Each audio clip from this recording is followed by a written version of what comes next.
శ్రీ సచ్చిదానంద సమర్థ సద్గురు సాయినాథ్ మహారాజ్ కీ జై. ముందుగా సాయి భక్తులందరికీ నమస్కారం అండి. వీడియో చూస్తున్న ప్రతి ఒక్కరిపైన ఆ సాయినాథుని ఆశీస్సులు ఉండాలని, బాబాగారి భక్తులందరూ ఎప్పుడూ కూడా ఆనందంగా సంతోషంగా వారి జీవితాన్ని గడపాలని మనస్ఫూర్తిగా కోరుకుంటూ ఈ వీడియోను అయితే స్టార్ట్ చేస్తున్నాను ఫ్రెండ్స్. ఇక ఈరోజు సందేశంలో బాబాగారు తన బిడ్డలతో ఈ విధంగా చెప్తూ ఉన్నారండి. తల్లి, నా మనసులోని మాటను నీతో పంచుకోవాలని వచ్చానమ్మా. నీ సాయి మాటలు వింటావా బిడ్డ అని బాబాగారు అంటూ ఉన్నారండి. ఈరోజు బాబాగారు తన బిడ్డలతో తన మనసులోని మాటని పంచుకోవడానికి వచ్చారట. తన మనసులో బాబాగారు ఏ విధంగా ఆలోచిస్తూ ఉన్నారో, తన బిడ్డలకు ఏ సందేశాలు చెప్పాలనుకుంటూ ఉన్నారో, తన కష్ట సుఖాలేంటో అన్నీ కూడా బాబాగారు తన బిడ్డలతో పంచుకోవాలని వచ్చానని బాబాగారు అంటూ ఉన్నారండి. అయితే మనందరికీ ఒక సందేహం రావచ్చు, బాబాగారికి కష్టాలేంటి, బాబాగారికి కష్ట నష్టాలేంటి, అసలు ఆ తండ్రి అవన్నీ మనతో పంచుకోవడం ఏంటి, మనం ఏం చేయగలం? ఇలాంటి సందేహాలు చాలామందికి రావచ్చండి. తప్పకుండా బాబాగారికి కూడా కష్టాలుంటాయి, బాబాగారికి కూడా నష్టాలుంటాయి, బాబాగారికి బాధ ఉంటుంది, అలాగే బాబాగారికి ఆనందం కూడా ఉంటుంది. ఇవన్నీ ఏంటనుకుంటున్నారా?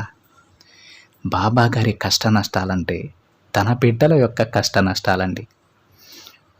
వారి కష్టాన్ని చూసి బాబాగారు తట్టుకోలేరు, వారి కష్టాన్ని చూసి బాబాగారు కష్టపడతారు, వారి బాధను చూసి బాబాగారు కన్నీరు పెడతారు. అంటే మనం అర్థం చేసుకోవాల్సింది, మనం సంతోషంగా ఉన్నప్పుడు బాబాగారు సంతోషంగా ఉంటారు.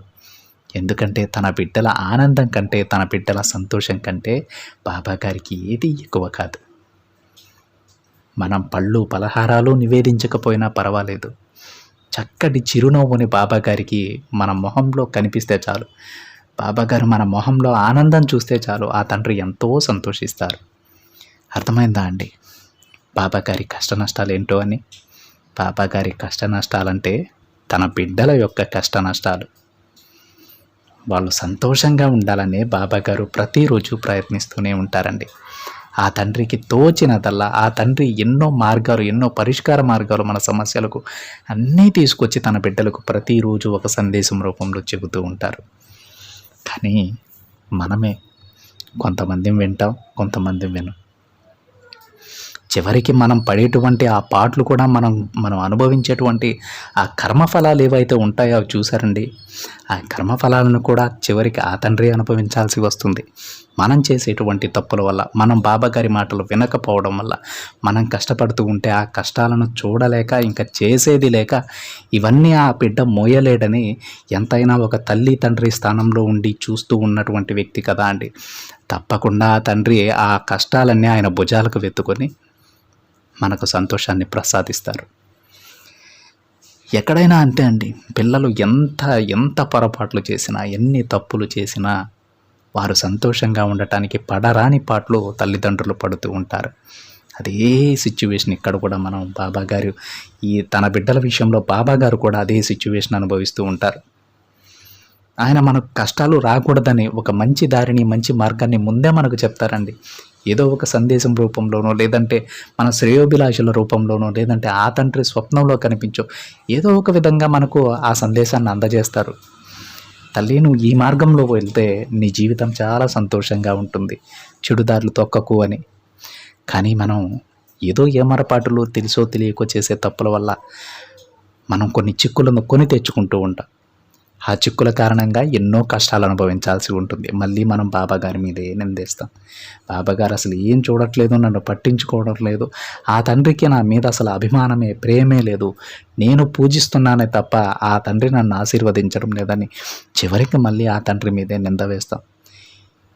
చూడండి ఫ్రెండ్స్, మనం ఎంత కష్టపడుతున్నా, ఎంత దుఃఖంలో ఉన్నా సరే అదంతా కూడా 1% మాత్రమే మనం అనుభవిస్తూ ఉంటాం. మిగతా మిగిలినటువంటి 99% దుఃఖం, 99% బాధలు, కష్టాలు ఇవన్నీ ఆ తండ్రి అనుభవిస్తాడండి.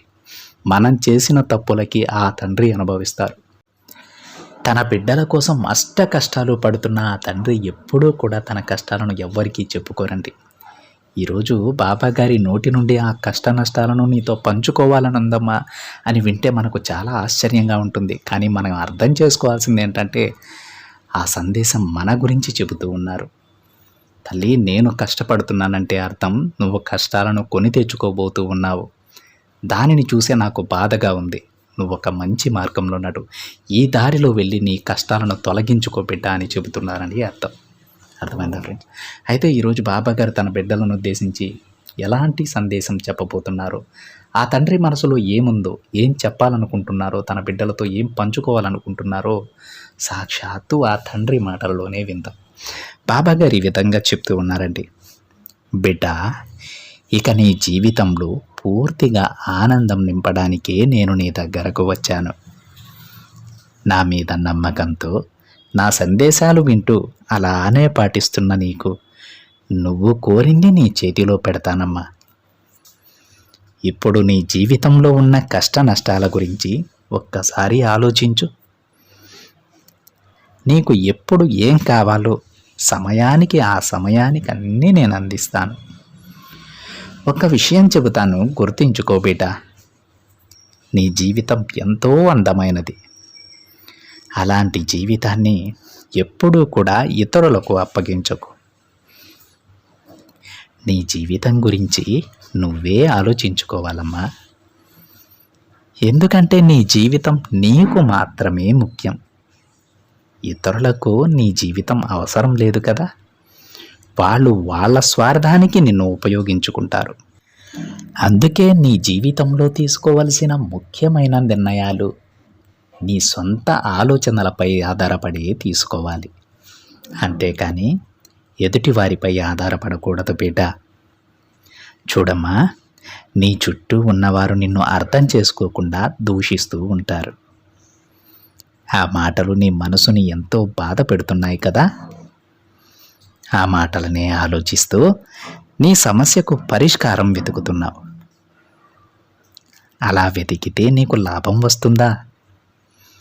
తప్పకుండా రాదు తల్లి. కాబట్టి ముందు నీ ఆలోచనను పక్కన పెట్టి అప్పుడు పరిష్కారం వెతుకు. తప్పకుండా నీకు పరిష్కారం దొరుకుతుందమ్మా. నువ్వు ఆ పక్కవారి మాటల వలన నేను చూపిస్తున్న మార్గాన్ని చూడలేకపోతున్నావు. సరిగా ఆలోచించలేకపోతూ ఉన్నావు. నువ్వు ఎప్పుడైతే ఆ మాటలన్నీ పక్కన పెట్టేస్తావో నీకంటే తెలివిగా ఎవ్వరూ ఆలోచించలేరని గుర్తించుకో. నీ గురించి వారికి తెలియగా నిన్ను తప్పుగా అనుకుంటున్నారు. దాని వలన కొన్ని సమస్యలు కూడా వస్తూ ఉన్నాయి కదా. దిగులు పడకు బిడ్డ. వారికి అన్నీ అర్థమయ్యేలా నేను చేస్తాను.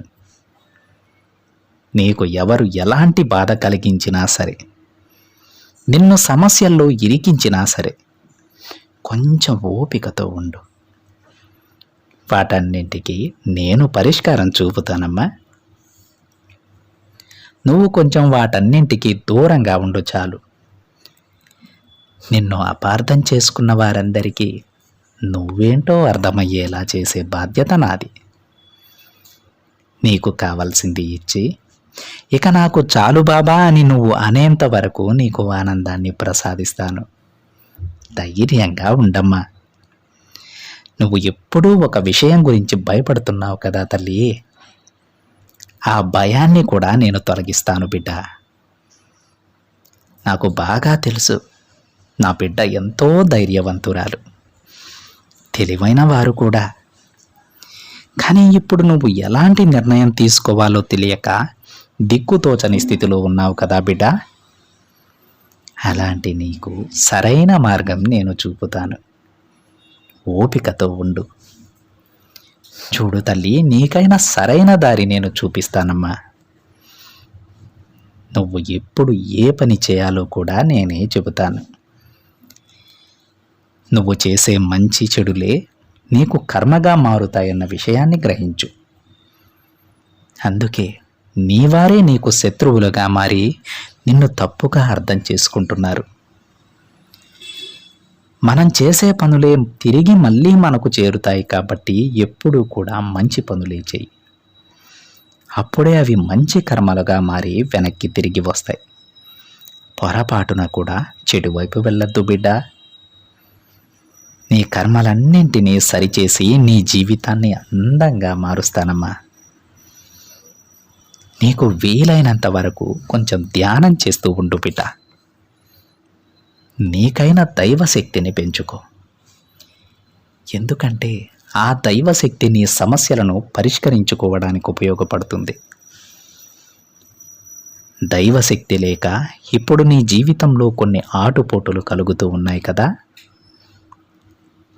నీ మనసులో భయం, భక్తి ఉంటే నువ్వు తీసుకునే ప్రతి నిర్ణయం కూడా సరిగ్గా ఉంటుందని గుర్తించు. నీకు మరొక ముఖ్యమైన విషయం చెప్పనా బిడ్డ? అతిగా మాట్లాడటం కన్నా కొన్నిసార్లు మౌనంగా ఉండటమే మంచిది. ఆ మౌనమే నీ ప్రశ్నలకు సమాధానం చెబుతుందమ్మా. అప్పుడే నీ బాబా మాటలు నీకు అర్థమవుతాయి. నువ్వు మౌనంగా ఉంటే నువ్వు మంచి నిర్ణయాలు తీసుకోగలవు. ఆ మౌనం నీ భవిష్యత్తులో నీకు సాయంగా ఉంటుంది తల్లి. ఇక నీ జీవితంలో ఎలాంటి తప్పులు జరగకుండా ఈ తండ్రి చూసుకుంటాడమ్మా. నాపై నమ్మకం ఉంచు. నా మాటలు విని నా బిడ్డ ఎప్పుడూ ఆనందంగా ఉండాలనేదే నా కోరిక కూడా. నువ్వు సంతోషంగా ఉంటేనే నేను సంతోషంగా ఉంటాను తల్లి. ఎప్పుడూ బాధపడకు, దేనికి భయపడకు. నువ్వు భయపడేంతలా ఇక్కడ ఏదీ జరగదు, సరేనా? నీ జీవితం సుఖంగా ఉండాలని నేను కోరుకుంటున్నానమ్మా. దానికి సంబంధించిన పనులన్నీ నేను పూర్తి చేసేసాను. చూడు తల్లి, ఒకవేళ నువ్వు ఓడిపోయే సమయం వస్తే ఆ సమయంలో నీకు తోడుగా ఎప్పుడూ నేనుంటాను. ఇప్పటి వరకు ఉన్నాను, ఇకపై కూడా ఉంటాను తల్లి. నువ్వు విజయం సాధించే వరకు నీతోనే ఉంటాను. చూడు బిడ్డ, కష్ట సుఖాలనేవి ఒకదాని తరువాత ఒకటి వస్తూనే ఉంటాయమ్మా. కష్టం వచ్చిందని చూసి భయపడి ఆగిపోతే ఎలా? సంతోషమైన జీవితం పొందాలి కదా. మరి అది పొందాలంటే ముందుకు అడుగు వేయాలి. అర్థమవుతుందా నీ బాబా ఏం చెప్తున్నారు? నువ్వు కోరిన ప్రతీదీ నీకు నేను అందిస్తాను తల్లి. నువ్వు ఏ ఉద్యోగాన్నైతే చేయాలనుకుంటున్నావో, ఏ వ్యాపారంలో లాభాలు గడించాలనుకుంటున్నావో అవన్నీ విజయవంతంగా పూర్తయ్యేలా చేస్తాను. నువ్వు దిగులు పడకు. నేను ఏదో ఒక రూపంలో వచ్చి నీకు అండగా ఉంటానమ్మా. ఇక నీ కష్టాలను చూసి కన్నీరు పెట్టుకోకు తల్లి. నిన్ను సృష్టించిన నాకు నీ జీవితాన్ని బాగు చేయడం తెలియదా చెప్పు? ఇవన్నీ జరిపించటానికి నాకు ఒక్క క్షణం చాలు. కానీ దేనికైనా సమయం రావాలి కదా తల్లి. అప్పటి వరకు నువ్వు శ్రద్ధ సపూరితో ఉండాలి, ఓపికగా ఉండాలి, నమ్మకాన్ని కోల్పోకుండా ఉండాలి. అప్పుడే నేను చెప్పినవన్నీ జరిపించగలను. చూడమ్మా, నేను ఎల్లవేళలా నీకు తోడుగానే ఉంటాను బిడ్డ. నువ్వు దేని గురించి భయపడకు. ఈ తండ్రిపై నమ్మకం ఉంచి ప్రశాంతంగా ఉండు. నీకంతా శుభమే జరుగుతుంది అని బాబాగారు అంటూ ఉన్నారండి. ఈరోజు బాబాగారు మనం ముందుగా చెప్పుకున్నట్టు మనకున్నటువంటి కష్టాలను ఆ తండ్రి తన కష్టాలుగా స్వీకరించి ఎంతో ఇబ్బంది పడుతూ ఉన్నారండి, ఎంతో బాధపడుతూ ఉన్నారు. ఎందుకంటే తన బిడ్డలు ఏ తల్లిదండ్రులైనా సరే అండి, తన బిడ్డలు కష్టపడుతూ ఉంటే వాళ్ళు సంతోషంగా ఉండలేరు కదా. పైకి తిట్టినా, పైకి కొట్టినా సరే వారి మనసులో తన బిడ్డలపై ఉన్నటువంటి ప్రేమానురాగాలు, మమత మాధుర్యాలు అవి వెలకట్టలేనివి. ఎప్పుడూ కూడా తల్లిదండ్రుల ప్రేమకు వెలకట్టలేదు. అంతటి ప్రేమను బాబాగారు తన బిడ్డలపై చూపిస్తారు. ఎందుకంటే మనం ఎలా అయితే బాబాగారిని ఒక తల్లిగా, తండ్రిగా కొలుస్తూ ఉన్నామో, ఆ తండ్రి కూడా తనను పూజించే ప్రతి భక్తుని కూడా తన బిడ్డగానే స్వీకరిస్తారు. భక్తునిగా కాదండి, బిడ్డగా స్వీకరిస్తారు. మరి తన బిడ్డలు బాధపడుతూ ఉంటే ఆ తండ్రి ఎలా సంతోషంగా ఉండగలరు? ఈ సందేశంలో బాబా గారు మనం ముందుగా చెప్పినట్టు, తల్లి నా మనసులో మాట నీతో పంచుకోవాలనుకుంటున్నాను, నా కష్టసుఖాలు నీతో చెప్పుకోవాలనుకుంటున్నాను అంటే దానికి అర్థం ఇదే అండి. మనం కష్టపడుతూ ఉన్నామని. మీరు సంతోషంగా ఉండండమ్మా, అప్పుడే నేను కూడా ఆనందంగా ఉండగలనని బాబాగారు తన బిడ్డలకు పరోక్షంగా చెబుతూ ఉన్నారండి. అంటే దీనంతటికీ అర్థం ఏంటంటే అండి, తల్లి నువ్వు దేని గురించి బాధపడకు, నువ్వు కోరిన ప్రతిదీ నేను నీకు అందిస్తాను. ఎందుకంటే నువ్వు బాధపడటం నేను చూడలేనమ్మా, నువ్వు కష్టపడటం నేను చూడలేను. అందుకే నువ్వు సంతోషంగా ఉండటం కోసం నేను ఏదైనా చేస్తాను. ధైర్యంగా ఉండు, సంతోషంగా ఉండమని బాబాగారి మాటల్లో అర్థమండి. బాబాగారి మాటలు అర్థమైన ప్రతి ఒక్కరూ ఆ తండ్రి చెప్పినట్టు జీవిస్తానని మాట ఇవ్వండి ఫ్రెండ్స్. బాబాగారికి చెప్పుకోండి, బాబా నువ్వు ఏ విధంగా అయితే చెప్పావో ఆ విధంగానే నేను ఎప్పుడూ సంతోషంగా ఉంటా, మీరు సంతోషంగా ఉండండి తండ్రి అని బాబాగారికి చెప్పుకోండి. ఇదండి ఈరోజు బాబాగారి సందేశం. ఈ సందేశం కనుక మీకు నచ్చినట్లయితే ఒక చిన్న లైక్ చేయండి ఫ్రెండ్స్. మరింతమంది మన బాబాగారి భక్తులకి ఈ సందేశాన్ని షేర్ చేయండి. మొదటిసారిగా ఛానల్ని చూస్తున్న వాళ్ళైతే తప్పకుండా సబ్స్క్రైబ్ చేసుకుని పక్కనే ఉన్న బెల్ ఐకాన్ని యాక్టివేట్ చేయండి. మరొక బాబాగారి సందేశంతో మరొక వీడియోలో కలుద్దాం. అంతవరకు ఓం సాయిరామ్.